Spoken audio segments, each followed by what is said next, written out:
నేను ఇదంతా చేయడానికి మీడియా మాట్లాడడానికి ఇదేదో నాకు పొగరు అహంకారం ఏం కాదు.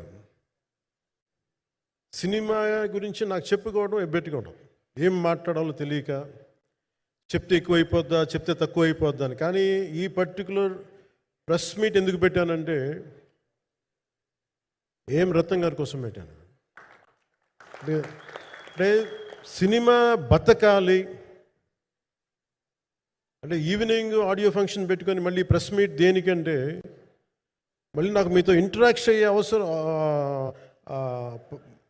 ఫంక్షన్ తర్వాత ఉండకపోవచ్చేమో అని చెప్పేసి అదొకటి మేజర్ ఒక ఇది కన్సర్న్. అదొకటి అంటే రత్నం గారు అంటే ఈవినింగ్ చెప్దాం అనుకున్నా, బట్ స్టిల్ ఇప్పుడే చెప్పేస్తున్నాను ఒక ఈ మాట.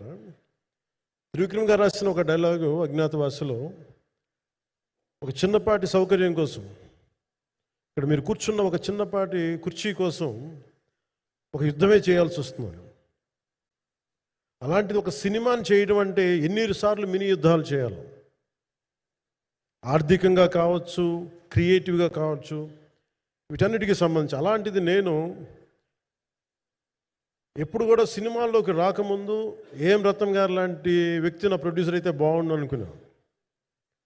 భారతదేశానికి పాన్ ఇండియా సినిమాని, ముఖ్యంగా రీజనల్ సినిమాని జాతీయ స్థాయిలో తీసుకెళ్ళిన వ్యక్తి ఆయన. తమిళ సినిమాని చాలా ఛాలెంజింగ్ తెలుగులో డబ్ చేసి దాన్ని స్ట్రైట్ సినిమాలతో సమానంగా ఆడేంత సత్తా చూపించిన వ్యక్తి. Film industry creative ability, creative potentiality పెంచిన వ్యక్తి. ఈ సినిమా చాలా ఒడిదుడుకులు ఎదుర్కొంది, 2 కరోనా పరిస్థితులు ఎదుర్కొంది. అన్నిటికీ మధ్యలో సినిమా మన క్రియేటివ్గా కొంత ఇబ్బంది ఎదుర్కొంది. అల్టిమేట్ ఆబ్జెక్టివ్ సినిమా బాగా రావాలని, నేను ఎప్పుడు ఏం చేసినా సినిమా బాగా రావాలి అనుకుంటాను. ఈ సినిమాకి ప్రత్యేకించి ఆయన తపన చూసి నేను ముఖ్యంగా పొలిటికల్ ప్రాసెస్కి వెళ్ళిపోయిన తర్వాత, పాలిటిక్స్కి వెళ్ళిపోయిన తర్వాత, డైరెక్షన్ అని వీటికి దూరమై క్రియేటివ్ పార్టీకి దూరం అయిపోయిన తర్వాత, పాలిటిక్స్ నా ప్రైమరీ ఫోకస్ అయిపోయిన తర్వాత మళ్ళీ దృష్టి పెట్టి సినిమా కావాలి మీరు చెయ్యాలని చెప్పి నా దగ్గరికి వచ్చి కోరుకున్నప్పుడు నేను ఎంత బెస్ట్ ఇవ్వగలను ఆ సినిమాకి అంత ఇచ్చాను. నేను అంటే నా బెస్ట్ ఇచ్చాను. అంటే నేను అంటే అన్నిటికంటే కూడా నేను ఇవ్వలేనిది టైం ఇవ్వలేను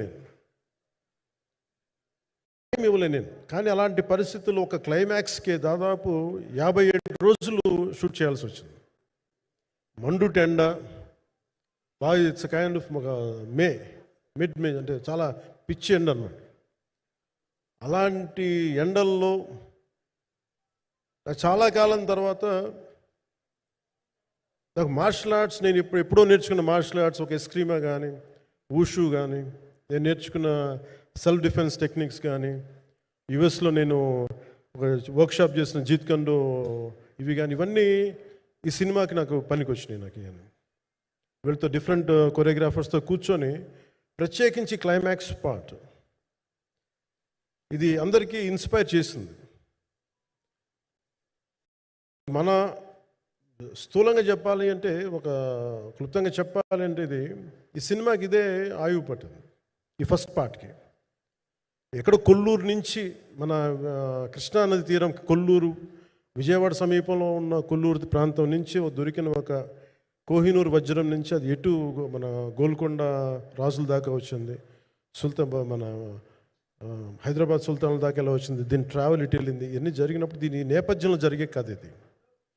ముఖ్యంగా ఈ ఫౌండేషనల్ వర్క్ చేసిన వ్యక్తి క్రిష్ జాగర్లమూడి గారు చాలా హై కాన్సెప్ట్తో పట్టుకొచ్చారు దీన్ని. ఆయనను రత్నం గారు నా దగ్గరికి వచ్చినప్పుడు చాలా బాగా నచ్చి వెంటనే చేసిన తర్వాత ఒక్కొక్కటి కరోనా నిజంగా ఇంపాక్ట్ వచ్చింది.